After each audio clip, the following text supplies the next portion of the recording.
సమయంలో దేవుని సన్నిధానంలో దేవుని జన్మదిన వేడుకలను జ్ఞాపకం చేసుకుంటూ ఆయన సన్నిధిలో మనమంతా కలిసి ఆయన మహిమపరచుకోవడానికి ఆయన మనకిచ్చిన ఘనతను బట్టి ఒకసారి కృతజ్ఞతాస్తుతులు చెల్లించుకున్నామండి. స్తోత్రం స్తోత్రం స్తోత్రం స్తోత్రం అంబరానికి సంబరాలతో చాటాలా అంబరానికి అంటే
యేసుక్రీస్తు వారు మన కొరకు ఈ లోకానికి శరీరధారిగా వచ్చారు.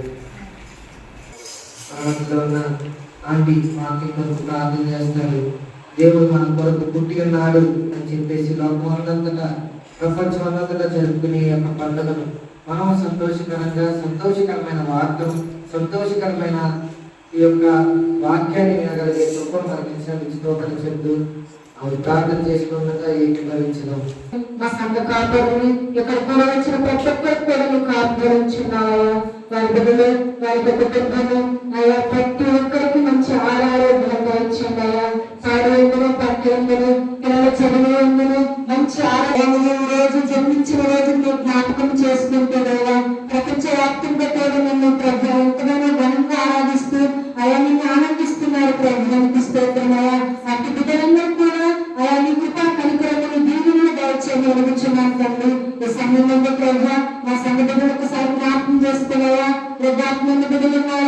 ఎంత ఆశతో పండుగ దినములు సన్నిధికి వచ్చినారయ్యా.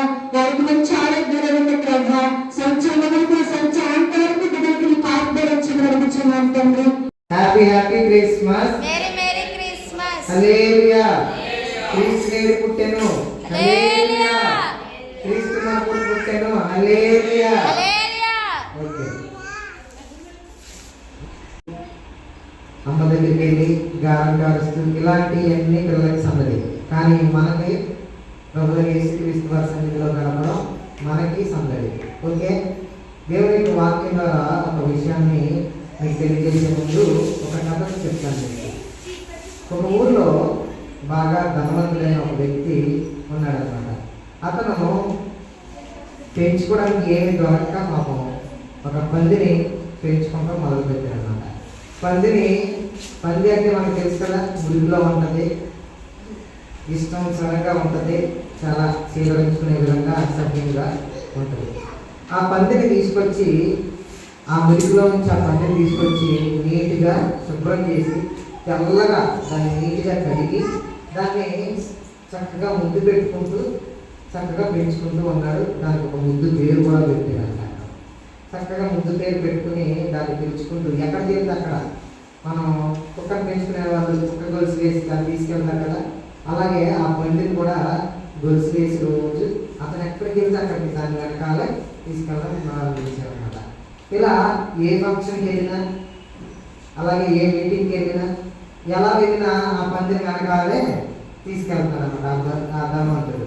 అయితే చూసేవారందరికీ ఎలా కనిపిస్తుంది, వీడేంటి పందిని పెంచుకుంటున్నాడు, వీడికి ఏం పోయాక వచ్చింది అన్నట్టు అతని గురించి మాట్లాడుకుంటున్నాడు. వీడికి డబ్బులు ఎక్కువైపోయింది, అందుకనే దేన్ని పెంచుకోవాలో తెలియక అదేదో ఏ పిల్లవాడిని పెంచుకుంటే బెటర్ కదా ప్రశాంతంగా, వీడేంటో మరి పందిని పెంచుకుంటున్నాడు అని అతని గురించి చాలా రకాలుగా అనుకుంటాం మొదలుపెట్టాడు. కానీ ఈయన ఆ పందిని చాలా ప్రేమించడం మొదలుపెట్టాడు. ఆ పందికి ఏది కావాలంటే అది తీసుకొచ్చి ఇవ్వడం మొదలుపెట్టాడు. అయితే ఆ పందిని గోరికలు వేసుకున్న వారు ఎత్తుకున్న ఫోటో ఉంటుంది చూసారా, చాలామంది ఇళ్లలో పెట్టుకుంటూ ఉంటారు. అలాగా ఆ పందిని ఎత్తుకుని ముద్దు పెట్టుకుంటూ తనతో సావాసం చేస్తూ ఆ పందితోనే జీవనాయానం సాగిస్తూ ఉండేవాడు. అయితే ఒకసారి ఆ ధనవంతుడు ప్రయాణమై ఓడలో సముద్ర ప్రయాణం చేయాల్సి వచ్చింది. అతను సముద్ర ప్రయాణం చేయాలంటే వెంటనే ఓడ ఎక్కాలి కాబట్టి ఆ ఓడ ఎక్కి తనతో పాటు ఆ పందిని కూడా తీసుకువెళ్ళాడు. ఆ పందిని ఎక్కించుకుని ఓడంతా ప్రయాణం చేస్తూ ఉంటే ఆ ఓడలో కూర్చున్నటువంటి వాళ్ళు వచ్చి అని అసహించుకుని దూరంగా వెళ్తున్నారు. అయినా ఈయనేం పట్టించుకోకుండా ఆ పందిని తీసుకుని చక్కగా ఉన్నాడు. ఈ పంది సగం దూరం వెళ్ళిన తర్వాత అంటే సముద్రం మధ్యలోకి వెళ్ళిన తర్వాత ఈ పందికి ఎగురుతున్న తిమింగలాలు కనిపించింది. అక్కడ చక్కగా ఆడుకుంటున్న అవన్నీ కనిపించి వాటి కోసం వాటితో ఆడుకోవడం అనే ఆశతో సముద్రంలో ఈ పంది కూడా దూకేసింది. మరి ఇప్పుడు ఈ పంది ఏమవుతుంది, దానిలాగా ఆడుకోగలుగుతుందా? లేదు, చనిపోయే అవకాశం ఉంది. వెంటనే ఈ యజమాని ఏం చేశాడు, పరిగెత్తుకుంటా ఆ ఓడను నడిపే కెప్టెన్ దగ్గరికి వెళ్ళిపోయి ఆ డ్రైవర్ దగ్గరికి, కెప్టెన్ నా పంది సముద్రంలో దూకేసింది, దాన్ని వెంటనే కాపాడడానికి నేను వెళ్ళాలి, లేదంటే ఎవరైనా ఉంటే పంపించండి, ముందు అర్జెంట్ ఈ ఓడని ఆపండి అని చెప్పినప్పుడు కెప్టెన్ అన్నాడంట, ఏంటి పందా, ఆఫ్టర్ ఆల్ పంది కోసం ఈ ఓడని ఆపేయాలా, ఈ ఓడంతటిని ఆపేసి పంది కోసం నేను ఇది పని చేయాలా అని చెప్పేసి అతను ఓడని ఆపడానికి నిరాకరిస్తాడు, ఒప్పుకోడు. తను ఎంతగానో బతుకులాడతాడు, ఒప్పుకోడు. ఈలోపు ఆ పంది చనిపోతామన్న భయం ఇతరులో ఎక్కువైపోయింది. కానీ వెంటనే తను ఈ మనుషుడు ధనవంతుడైన వ్యక్తి ఆ కెప్టెన్ ఒక ప్రశ్న వేశాడు. ఏమనంటే, అదే ఒక మనిషి అందులో దూకేస్తే అందులో పడిపోతే కాపాడడానికి ఓడను ఆపవా అని చెప్పేసి ఆ కెప్టెన్ అడిగినప్పుడు, ఎందుకు ఆపను, ఖచ్చితంగా మనిషి కోసమైతే ఆపుతాను, పందిదేవుని గుర్తు బాసు అని అంటాడు. వెంటనే ఇంకొక నిమిషం కూడా ఆలోచించకుండా ఈ వ్యక్తి వెంటనే సముద్రంలో దూకేస్తాడు. దూకేయగానే వెంటనే కెప్టెన్ అప్రమత్తమయ్యి వెంటనే ఆ ఓడను ఆపుతాడు. ఆ ఓడను ఆపడమే కాకుండా ఓడలో కొంతమంది చేతికలు ఉంటారన్నమాట, వాళ్ళని వెంటనే దూకి అక్కడ ఆ వ్యక్తిని అలాగే ఆ పందిని కాపాడాడు. ఈ కథలో పంది ఎవరు? నేను పంది అంటే ఊరుకుంటావా? నేను అనుకుంటా నేను పంది. నా మురికి జీవితాన్ని దేవుడు హిమం కంటే తెల్లగా మార్చడానికి ఈ లోకానికి వచ్చాడు. ఈ లోకానికి వచ్చాడు. దేవుడు నా మహిమ కలుగును గాక. హల్లెలూయా, హల్లెలూయా. నా మురికినంతటిని తెల్లగా నీట్గా కడిగేసి వాళ్ళ ఇష్టానుసరమైన పాపంలో ఉండిపోయారు. అప్పుడు దేవుడు నోవాహు ఓడను సిద్ధం చేసి ఆ ఓడలోకి అందరినీ చేర్చాడు. జంతువుల్ని జతలుగా అందులోనికి చేర్చాడు. అలాగా నోవాహు కుటుంబాన్ని అందులోనికి చేర్చాడు. ఆ ఓడలో ప్రయాణం చేసి, అంటే పాపం చేశారు వీళ్ళందరినీ నాశనం చేసేసి మంచి వారనేటువంటి వారిని భూమి మీద ఉంచాలనే ఉద్దేశంతో ఆనాడు ప్రభువైన యేసుక్రీస్తు అలా చేశాడు. అయినా అలా చేసినా కానీ ఆ ఓడ నుంచి లోకాన్ని చూడటం మొదలుపెట్టాం. మనం లోకంలో ఉన్న వాటిని మనం ఆశించడం మొదలుపెట్టాం. లోకంలో ఉన్న ప్రతిదీ నాకు కావాలని దేవుడి కంటే ఎక్కువగా దాన్ని మనం ప్రేమించడం మొదలుపెట్టాం. దాంట్లో ఆడుకోవాలని ఈ పంది ఎలా అయితే ఆశపడిందో మనం కూడా ఈ లోక భోగాలను అనుభవించాలని, సంతోషించాలని, వాటితో కలిపి ఆనందించాలని మనం కూడా ఆశించి మరలా ఈ ఓడలో నుంచి, ఈ విశ్వాసపు ఓడ, ఈ విశ్వాసపు ప్రయాణం నుంచి మనం మధ్యలో దూకేసినటువంటి వారం అయితే మన కొరకు ప్రభు అయిన యేసుక్రీస్తు వారు ఎంత ఆపదలో ఉన్న మన కాపాడడం కోసం ఆయన కూడా ఈ మనుషులు, ఈ పందిని పెంచుకునే మనుషులు ఎవరైనా యేసుక్రీస్తు వారు. ఈ యేసుక్రీస్తు వారు మనల్ని పెంచి పోషించి ప్రతి ఒక్క సమయంలోనూ మనకు తోడుగా ఉంటూ మన ఎట్టి పరిస్థితుల్లోనూ మనకి ఎలాంటి అపాయం రాకుండా ఉండడానికి ఆయననే సమర్పించుకోవడానికి. అంటే ఆయన కూడా చనిపోతాడా లేదా? ఆ సముద్రంలో పడితే ఆయన కూడా చనిపోతాడు. కానీ ఆయన ఎందుకు దూకాడు? ఆ పందిని కాపాడటం కోసం ప్రయత్నించాడు. ఆ కెప్టెన్ అడిగాడు, అవ్వలేదు. కాపాడటం కోసం, అంటే పంది లాంటి నన్ను నిన్ను రక్షించడం కోసం ఆయన ఈ లోకానికి దిగి వచ్చాడు. ఈ లోకానికి దిగువ రావడమే కాకుండా అనేకమైన అద్భుత కార్యాలు మనకి తెలియజేశాడు. లూకాసు వార్త 19వ అధ్యాయం 10వ వచనంలో చూసినట్లయితే, లూకాసు వార్త 19వ అధ్యాయం 10వ వచనం, నశించిన దానిని వెనక్కి రక్షించుటకు మనుష్య కుమారుడు వచ్చినని అతనితో చెప్పాడు. దేవునామానికి మహిమ కలుగును గాక. హల్లెలూయా, హల్లెలూయా. ఇప్పుడు నశించిపోయినటువంటి వారే ఎవరు? మనమే. మనమందరం నశించిపోయాం. పాపంలో బ్రతుకుతున్నాం. మనమందరం ఏం చేస్తున్నామో మనకు తెలియదు. అన్ని జనులుగా ఉన్నాం, విగ్రహారాధన చేసాం, అనేకమైన దేవతలకు మొక్కాం, అనేకమైన పూజలు చేసాం, అనేకమైన ఎక్కడ చూసినా మనకి ఫలితం అనేది రాలేదు, ఫలితం అనేది దక్కలేదు. ప్రభు అయిన యేసుక్రీస్తు వారి దగ్గరికి ఒక్కసారి వెళ్దాం. ఆయన చేయబోయే అద్భుత కార్యాలు మనం ఎన్నో విన్న వాటిని, చూసిన వాటిని ఏం చేశారంట? గొర్రె కాపరులు వారికున్న విశ్వాసంతో, మనం విన్నాం కదా, తెలుగు భాషగా చెప్పారు. వారికున్న విశ్వాసం, ఏమని విశ్వాసం ఉందంటే వాళ్ళకి, మన కొరకు ఒక రక్షకుడు పుట్టి ఉన్నాడు అని వాళ్ళు గాబ్రియెలు దూత చెప్పిన మాటలు విన్నారు. విని దాని మీద విశ్వాసం ఉంచారు. అదే విశ్వాసంతో ఎంత దూరమైనా సరే ప్రయాణం చేయడానికి వాళ్ళు ఇష్టపడ్డారు. ఆ ఇష్ట ప్రకారంగానే వాళ్ళు వెళ్ళారు. మరియని, యేసేపుని, అలాగే ఆ తొట్టిలో పరుండి ఉన్న శిశువుని కూడా చూసి సంతోషించారంట, ఆనందించారంట. వీళ్ళు జ్ఞానుల వలె ఏది ఇవ్వలేరు, జ్ఞానుల వలె ధనవంతులు కాదు వీళ్ళు. ఆఫ్టర్ ఏంటి, గొర్రెలు కాసుకునేటువంటి వారు. కానీ దేవుడి మీద ఎంతో ఆసక్తి కలిగి, ఎంతో విశ్వాసం కలిగి ఎక్కడికి వెళ్ళాలి? ఆయన చూడాలి, నేను ఆ రక్షకుడైన యేసుక్రీస్తుని చూడాలి, నన్ను రక్షించేవాడిని, అలాగే ఈ ప్రజలందరినీ రక్షించే ఆ దేవుణ్ణి మేము చూడాలని ఆశ కొలిగి అక్కడికి పరిగెత్తుకుంటాయండి. దేవుడి నామాన్ని వాళ్ళు గంతులు వేస్తూ సంతోషంగా ఆయనను స్తుతించాలని చెప్పేసి ఈ యొక్క లేఖనం ద్వారా మనకు తెలుస్తుంది. అలాగే యెషయా గ్రంథం 9వ అధ్యాయం 6వ వచనంలో ఒక మాట, ప్రవచనకారుడైన యెషయా ఆ రోజుల్లోనే ప్రభు యేసుక్రీస్తు వారు రాబోతున్నారని ప్రవచించాడు. ఒకసారి చూద్దాం. యెషయా గ్రంథం 9వ అధ్యాయం 6వ వచనంలో,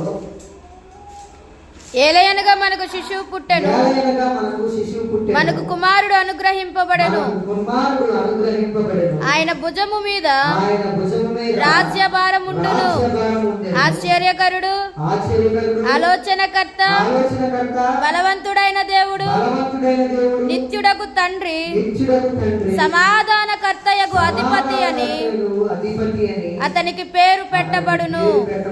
దేవుని నామానికి మహిమ కలుగును గాక. హల్లెలూయా, హల్లెలూయా, హల్లెలూయా. ఇప్పుడు చెప్పండి, ఆయన ఎవరు?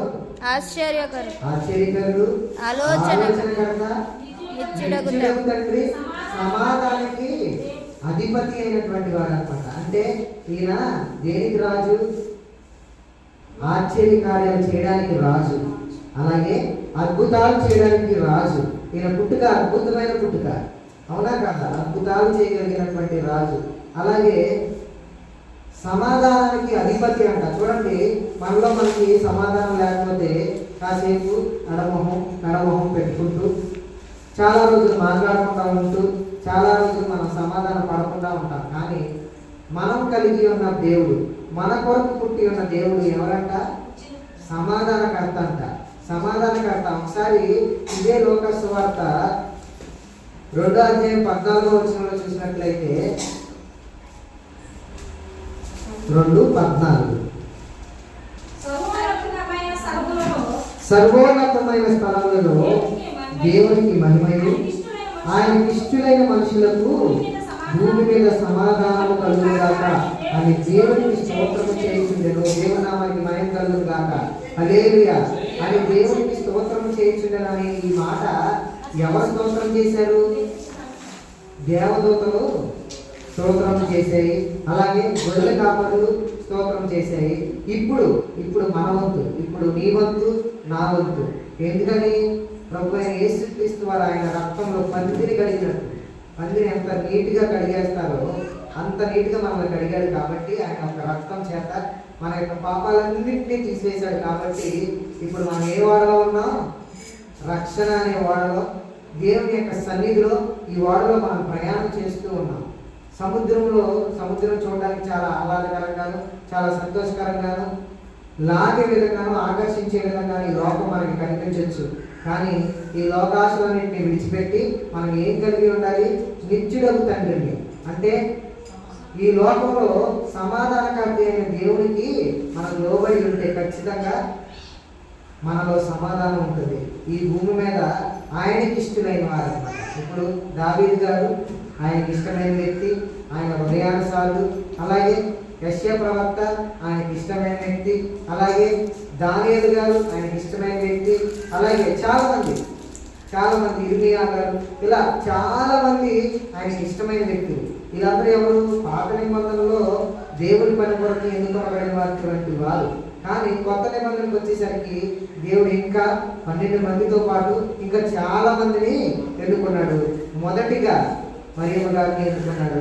మరియమ్మ గారి ద్వారా, ఆమె యొక్క పరిశుద్ధం ద్వారా, పరిశుద్ధాత్మ చేత ఆవిడ గర్భము ధరించిందని దేవుని యొక్క వాక్యంగా తెలియజేస్తుంది. అంటే ఈ సృష్టికి విరుద్ధంగా ఆయన ఈ లోకానికి వచ్చాడు. కానీ ఎలా వచ్చాడు? మనుష్యునిగా, ఒక మనుష్యునిగా వచ్చాడు. ఇందాక చదివే కదా లోకసువార్త 19వ అధ్యాయం 10వ వచనం, మనుష్య కుమారుడు నశించిన దాన్ని వెతికి రక్షించడానికి మనిషి కుమారుడు ఈ లోకానికి వచ్చినట్టుంది. కాబట్టి మనిషిగా పుట్టిన మనందరికీ దేవుడు ఎంత విలువించాడంటే, ఎంత గొప్ప విలువించాడంటే, ప్రభు అయిన యేసుక్రీస్తు వారినే శరీరాన్ని, అంటే మన శరీరాన్ని ధరించుకుని మన రూపంలో ప్రభు అయిన యేసుక్రీస్తు వారు ఈ లోకానికి వచ్చాడు. కనుక అందుని బట్టి మనం అందరం విలువైనటువంటి వారు, ఆయన విలువ చేత కొనుక్కున్నటువంటి వారు. దేవుని నామానికి మహిమ కలుగును గాక. హల్లెలూయా, హల్లెలూయా. సర్వోన్నతమైన స్థలములో దేవునికి మహిమ, సమాధానము, ఆయనకి ఇష్టలైన వారికి, మనుషులకు భూమి మీద సమాధానం కలుగును గాక అని చెప్పి ఉంటుంది. కాబట్టి మనం అందరం ఏం కలిగి ఉండాలి? సమాధానం కలిగి ఉండాలి. అలాగే ఆయనకి ఇష్టానుసారంగా ఉండాలి. అలాగే ఆయన యొక్క ఆశ్చర్య కార్యములను, అద్భుత కార్యములను ప్రకటించే వారిగా ఉండాలి. గొర్రెల కాపరి దగ్గర ఏమీ లేవు. కానీ మొన్న సెమీ క్రిస్మస్ రోజున దైవజనులు ఆరోగ్య సంఘాలు చెప్పారు, జ్ఞానులంట అక్కడి నుంచి వెళ్ళిన తర్వాత ఎవరితో ఏమీ పంచుకోలేదట.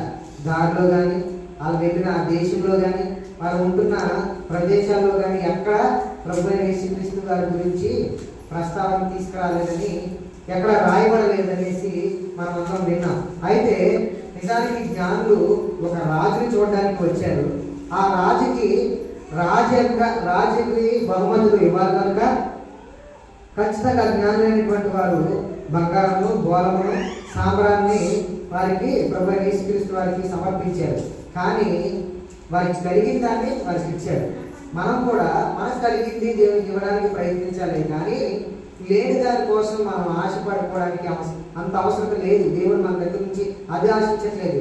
విరిగి నలిగినటువంటి హృదయాన్ని దేవుడు ఆశిస్తున్నాడు. అట్టి విరిగి నలిగినటువంటి హృదయాన్ని, అలాగే సమాధానకర్త అయిన దేవుణ్ణి మనం స్తుతించేవారిగా, దేవుడి నామాన్ని మహిమపరిచేవారిగా ఉండాలి. కానీ ఒక వాక్యం ఉంది సామెతల గ్రంథంలో, పంది గుర్తు వంటి కన్ను వంటిది అని చెప్పేసి రాయబడి ఉంది. ఎందుకని అక్కడ కొంతమంది స్త్రీనే పోల్చాడు. అక్కడ పందితో స్త్రీని పోల్చాడంటే మళ్ళా వెనక్కి వెళ్ళిపోయి దాన్ని బంగారం పెట్టినా కానీ మళ్ళా ఇది బురదలో ఉంటుందని చెప్పేసి దేవుడు వాక్యము తెలియజేయబడిన సామెతల గ్రంథంలో.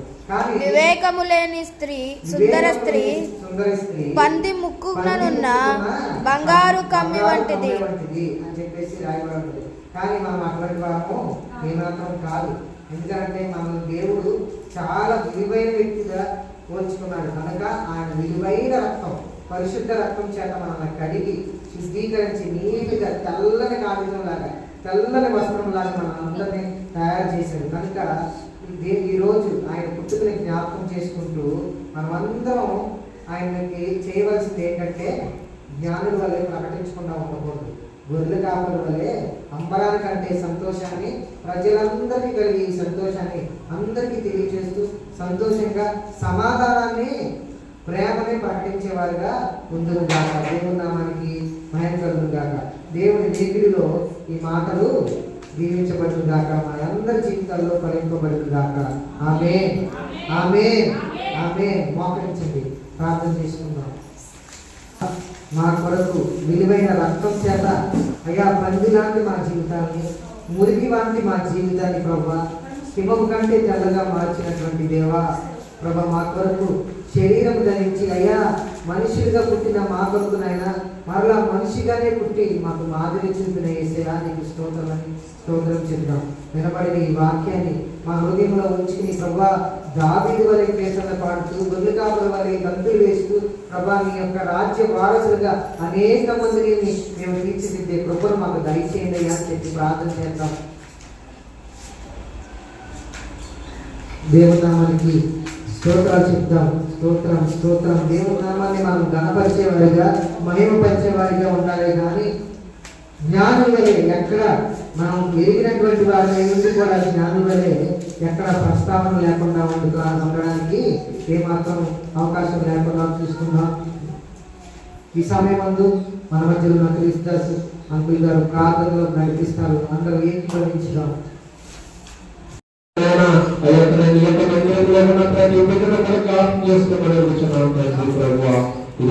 తండ్రి ప్రభువా అలా నాయన చేసుకోయా మనకు చాలా దయచేయమని తండ్రి ప్రభువా అలా దానికి నైనా అలా మసలకి తండ్రి ప్రభువా ఇవే తోడుగా ఉండి తండ్రి ప్రభువా మీకు సహాయం దయచేయమని ప్రభువా అలాగే చేసుకున్నాయా వారి చాలా దయచేయమని తండ్రి ప్రభా స్తోత్రం నాయన నీకు వందనాలు స్తోత్రాలు తండ్రి ప్రభువా. అలాగే నేను సన్నిధిలో ఉన్న ప్రభువా సన్నిధిలో జ్ఞాపకం చేసుకున్నాయా వారికి మంచి ఆరోగ్యంగా ఇచ్చేయండి అయినా ప్రభా స్తోత్రం నైనా ఈ యొక్క మార్గంలోనైనా అదే సరళమైన మార్గంలోనైనా అభివృద్ధి సహాయంగా ఇచ్చేయమనిస్తున్నాం తండ్రి ప్రభువా. అలా నేను విద్యార్థులు తండ్రి ప్రభువా అది తోడుగా నేను కూడా నడిపిస్తున్నాం ప్రభా స్తోత్రం అయినా.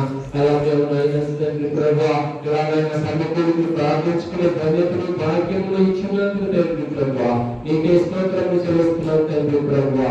అలాగే నాయన తండ్రి ప్రభా ముఖ్యంగా నాణ్యత జ్ఞాపకం చేసుకున్నాం ప్రభా.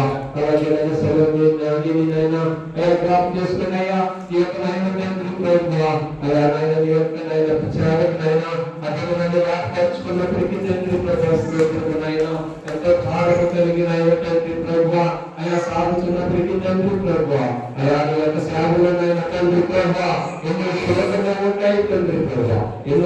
భారంలో ఉండే తండ్రి ప్రభా వాటి అన్నిటినీ కూడా జయించుకుని నాయన ముందుకు సాగే విధంగా వారికి నాయన మంచి ధైర్యములు అయా నాయన సాహసములు తండ్రి ప్రభా అయా ఓర్పులు నాయన దయచేసి నడుచున్నాం తండ్రి ప్రభా నడుచున్నాం ప్రభా అలాగే ఆత్మీయ తండ్రి అయిన నాయన ఆరోగ్యం జ్ఞాపకం చేస్తున్నాయా వారికి మంచి ఆరోగ్యం దయచేసి నడుచున్నాం తండ్రి ప్రభా స్తోత్రం నాయన అక్కడైనా ఈ సంఘాల నిమిత్తం అయినా ఆ సేవ చేయించుండగా తండ్రి ప్రభా అక్కడికి మంచి ఆరోగ్యం దయచేసిన ఆయన సేవకులు కూడా ఆయన బలపరుచుకుని నడుచున్నాం తండ్రి ప్రభా అయ్యా నాయన ఇదిగోనైనా ప్రభా అయ్యా నూతన సంవత్సరం కలుసుకోవటానికి నైనా ఈ యొక్క కృపను దయచేసిన ఆయన మేమందరము కూడా నైనా మంచిగా నైనా అయా నైనా మరణాలైనా కలుసుకుని నిన్ను స్మరించుకునే భాగ్యములు దాన్ని మాకు దయచేయమని ఈ కృపను బలపరుచుకోగలిగి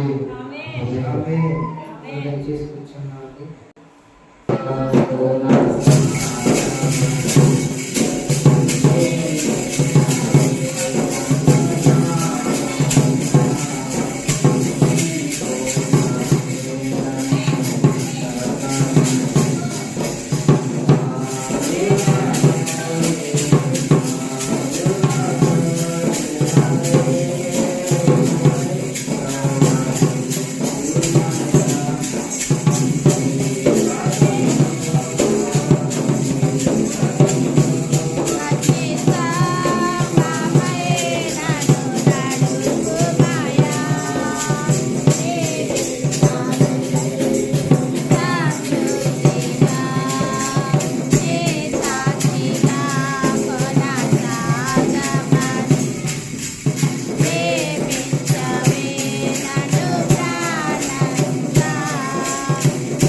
గ్రేసమ్మ గారు ఆహారం తీసుకొచ్చారు. ఆవిడ కోసం, ఆవిడ కుటుంబం కోసం, ఆవిడ ఆరోగ్యం కోసం ప్రార్థనలో జ్ఞాపకం చేసుకోండి. అలాగే కానుకల రూపంలో గుర్తులు ఇచ్చిన ప్రతి ఒక్కరికి దేవుడు నూరంతలుగా వారందరినీ ఆశీర్వదించాలని వారందరి కోసం ప్రార్థన చేయండి. దేవుని యొక్క పుట్టుకని జ్ఞాపకం చేసుకుంటూ మనం కళ్ళు మూసుకుని ప్రార్థన చేసుకుందాం. ప్రభా, తిరిగి మా గ్రహాలు పేర్చున్నాం. ప్రభా, మీరు మా కొరకు పుట్టి ఉన్నారు అనే విషయాన్ని మేము అనేక మందికి సాక్షిగా చెప్పడానికి తండ్రి మాకు ధైర్యాన్ని దయచేయండి. ప్రభా అయినా తండ్రి, మేము అనేక మందిలో నిన్ను స్తుతించి ఆరాధించి గంతులు వేస్తూ నీ నామాన్ని ప్రచారం చేయగలిగే కృపను మా అందరికీ దయచేయండి ప్రభా అని ప్రార్థన చేసుకుందాం. మహాగరుడైన తండ్రి, మహోన్నతుడా, సకల పరిశుద్ధులకు ప్రభు అయిన తండ్రి, ఆశీనుడైన తండ్రి, పరిశుద్ధులు నిత్యము దూతలతో కొనియాడవలసిన యేసయ్య నీకే స్తోత్రం ప్రభా. ప్రభానైనా తండ్రి, మురికి వంటి మా జీవితాన్ని ప్రభానైనా సింహము కంటే తెల్లగా చేయడానికి ప్రభా మనిషి రూపంలో ప్రభా తండ్రి ఈ లోకానికి వచ్చినందుకు నీకే స్తోత్రం ప్రభా. నీ యొక్క విలువైన రక్తం చేత మమ్మల్ని శుద్ధీకరించి మమ్మల్ని కడిగి ప్రభానైనా అయ్యా ఈ యొక్క సంఘం అనే ఈ యొక్క వాడులోనైనా తండ్రి మమ్మల్ని అందరినీ ఉంచినందుకు నీకే స్తోత్రం ప్రభా. ఈ యొక్క ప్రయాణంలో ప్రభా మేము విశ్వాసంలోనైనాము ప్రభా ఎలాంటి విషయంలోనైనా నేను తప్పిపోకుండా ప్రభా మా యొక్క జీవితాన్ని వాక్యానుసారంగా సరిచేసుకుంటూ ప్రభా అయ్యా తండ్రి ఈ యొక్క మాదిరి బ్రతికే కృపను మా ఆత్మను మా సంఘ బిడ్డలకి నాయన తండ్రి దయచేసి తండ్రి స్తోత్రం ప్రభా. అయ్యా తండ్రి ప్రభా మరొకసారి ప్రభా మలుపులు ప్రభా అయోధ్యం ప్రభా మా మురికి జీవితానికి ప్రభా ముఖ్యంగా మార్చినటువంటి దేవుడు ప్రభా నీకే స్తోత్రం రాజా.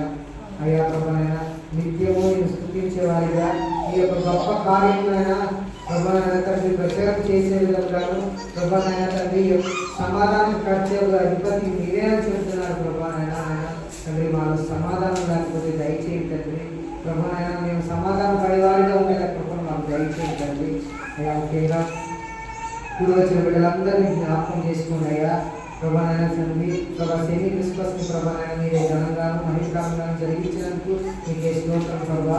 అయ్యా ప్రభా ఈ క్రిస్మస్ వేడుకలు కూడా ప్రభా ఈ నామ మహిమార్థమే జరిగించినందుకు మీకే స్తోత్రం ప్రభా. అయ్యా తండ్రి ఇప్పుడు వచ్చిన బిడ్డల్ని పేరున జ్ఞాపకం చేసుకోండి ప్రభా. అలాగే తండ్రి చుట్టుపక్కల ఉన్న ప్రభా కుటుంబాలు అదేవిధంగా ప్రభా ఈ యొక్క గ్రామాన్ని మీరు ప్రేమించినందుకు నీకే స్తోత్రం ప్రభా. అయ్యా మైకే ద్వారా వాక్యం వింటున్న ప్రతి ఒక్కరిని జ్ఞాపకం చేసుకోండి అయ్యా. అయ్యా వారికి కూడా నాయన తండ్రి రక్షణ వస్త్రాన్ని ఇచ్చి నాయన ఈ యొక్క వాడలో ప్రయాణించి కృపను వారికి కూడా దయచేయమని అడుగుతున్నాం తండ్రి. నీకే స్తోత్రం ప్రభా. ప్రభా నాయన తండ్రి అదేవిధంగా దాసాలు జ్ఞాపకం చేసుకోండి ప్రభా. ప్రభా నేను బిడ్డకిచ్చిన తండ్రి సంతానాన్ని బట్టి నీకే స్తోత్రం ప్రభా. అయ్యా తండ్రి మేము ప్రభా ఇంకా నాయన తండ్రి నీ యొక్క పనిలో ప్రభా నాయన తండ్రి ఇంకా నేర్చుకుని ఇంకా అనేకమైన గొప్ప కార్యాలు నాయన తండ్రి మీరు చేయగలరు అని ప్రకటించే మాకు దయచేయమని అడుగుతున్నాం తండ్రి. నీ యొక్క పనిలో గొప్పగా వాడుకోమని అడుగుతున్నాం తండ్రి. నీకే స్తోత్రం ప్రభా. అయ్యా నీ దాసుడికి ఇచ్చిన ఆరోగ్యాన్ని బట్టి నీకే స్తోత్రం ప్రభా. నీ దాసుడికి ఇచ్చిన 5 సంఘాలను బట్టి నీకే స్తోత్రం ప్రభా. 5 సంఘాల్లో నాయన ఈ రోజు నాయన నీ పుట్టుకను జ్ఞాపకం చేసుకుంటూ జరగబోయే ఆరాధన అంతట్లో మీరే తోడైంది మీ నామానికి మాయం తెచ్చుకోమని అడుగుతున్నాం తండ్రి. ప్రభా నాయన తండ్రి యొక్క ఆరాధనలో పాల్గొంటున్న ప్రతి ఒక్క బిడ్డల్ని జ్ఞాపకం చేసుకోండి అయ్యా. ప్రతి ఒక్కరికి మంచి ఆరోగ్యాన్ని ఆశీర్వాదాన్ని దయచేయమని అడుగుతున్నాం తండ్రి. అయ్యా ప్రతి ఒక్కరికి నీ సాక్షిగా నిలబెట్టమని అడుగుతున్నాం తండ్రి. నీకు స్తోత్రం ప్రభా.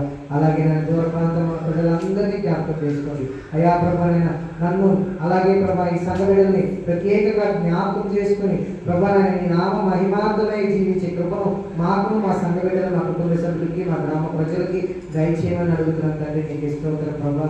అల్పులను అయ్యేతులైన ప్రభా నన్ను ఈ విధంగా ఎన్నుకుని నాయన తండ్రి నా ద్వారా నాయన జరిగించున్న ఈ పరిచర్య అంతటినీ నీ చేతికి అప్పగిస్తూ ప్రభా నాయన ఈ చిన్ని ప్రార్థన నీ పాద సన్నిధిని చేర్చుకోమని దైవంగా యేసుక్రీస్తు నామమున స్తుతించి ప్రార్థించి వేడుకుంటున్నాను తండ్రి. ఆమేన్ ఆమేన్. తండ్రి ప్రేమ కుమారుని యొక్క కృప పరిశుద్ధాత్మ యొక్క అన్యోన్య సహవాసము మనకును సకల పరిశుద్ధులకు తోడైంది నడిపించిన గాక. ఆమేన్ ఆమేన్ ఆమేన్ ఆమేన్. Happy Christmas. Merry Christmas.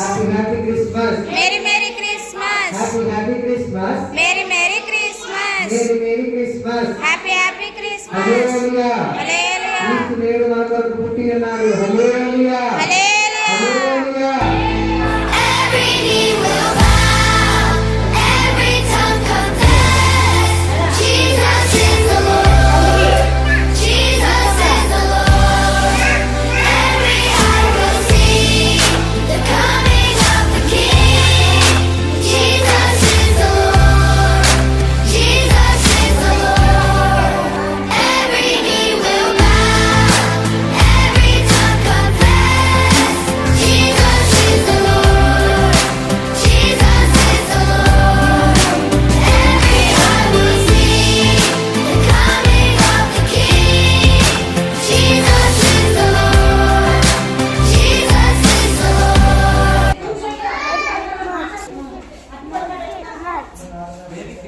Merry Christmas.